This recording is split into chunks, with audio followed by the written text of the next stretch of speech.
प्रजासत्ताक दिनाच्या निमित्ताने घेऊन आलोय तुमच्यासाठी काही खास।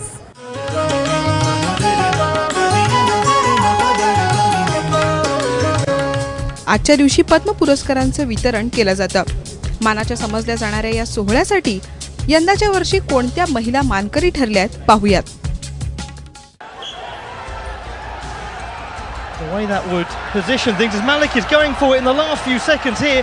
Can she manage to get something here? Rio ऑलिम्पिकमध्ये साक्षी मलिकनं भारताचा पदकांचा दुष्काळ संपवला तोच हा क्षण। साक्षीनं 58 किलो वजनी गटात कांस्य पदकाच्या लढतीत किर्गिस्तानची आशियाई सुवर्ण विजेती एसुलू तिनिबेकोवावर 8-5 असा विजय मिळवला आणि कांस्य पदक पटकावलं। ऑलिम्पिकमध्ये पदक जिंकणारी साक्षी भारताची पहिली महिला पैलवान ठरली। पदक जिंकल्यावर साक्षीनं केलेलं सेलिब्रेशन भारताच्या क्रीडा इतिहासातला एक अविस्मरणीय क्षण ठरलाय। हरियाणासारख्या स्त्रीभ्रूण हत्येसाठी कुप्रसिद्ध राज्यातल्या या लेकीनं रिओमध्ये पदक जिंकून देशाची शान राखली। भारतीय जिम्नॅस्टिक्सची नायिका दीपा कर्माकरनं 2016 सालच्या रिओ ऑलिम्पिकमध्ये फायनल गाठून देशवासियांचं मन जिंकलं।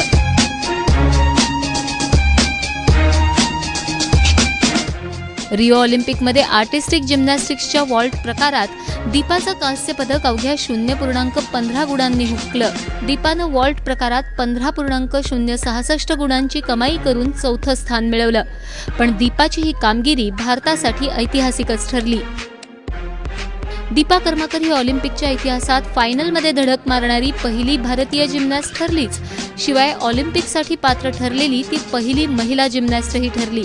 एप्रिल महिन्यात रिओ डी जेनेरोमध्ये झालेल्या पात्रता स्पर्धेत दीपानं वॉल्ट प्रकारात ऑलिम्पिकचं तिकीट मिळवलं होतं। तेव्हापासूनच दीपाचं नाव देशाच्या कानाकोपऱ्यात पोहोचलं।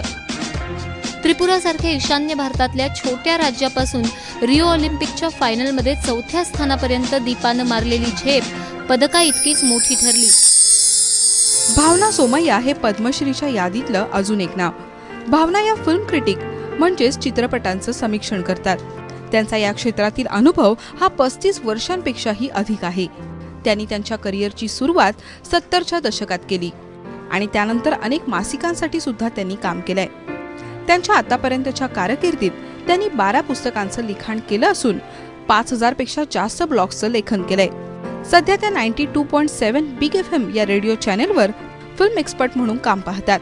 दररोज त्या सिनेमांविषयीचे अपडेट्स देतात, तसंच दर शुक्रवारी फिल्म समीक्षण देखील करतात। त्यांचं वैशिष्ट्य म्हणजे रेडिओ, वेब, टीव्ही आणि प्रिंट या सगळ्याच माध्यमात त्यांनी आपला ठसा उमटवलाय। अनुराधा पौडवाल धार्मिक गीत गाण्यासाठी प्रसिद्ध असलेला आवाज। आतापर्यंत त्यांनी 5296 गाणी गायली आहेत। तब्बल 4 वेळा त्यांना फिल्मफेअर अवॉर्डने गौरवण्यात आलंय। आतापर्यंत 15हून अधिक भाषांमध्ये त्यांनी गाणी गायली आहेत। अनुराधा यांना राष्ट्रीय पुरस्कारांसमवेत अनेक नामांकित पुरस्कारांनी देखील गौरवण्यात आलंय। या यादीत आता पद्मश्री पुरस्काराची भर यंदाच्या वर्षी पडणार आहे। विविध भाषांमधले मंत्र असोत किंवा धार्मिक गाणी, आजही अनुराधा पौडवाल यांचाच आवाज ऐकू येतो। ब्युरो रिपोर्ट ABP माझा।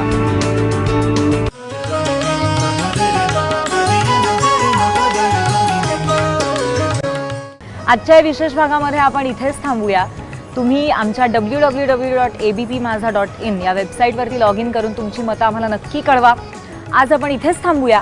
प्रजासत्ताक दिनाच्या तुम्हाला पुन्हा एकदा खूप खूप शुभेच्छा।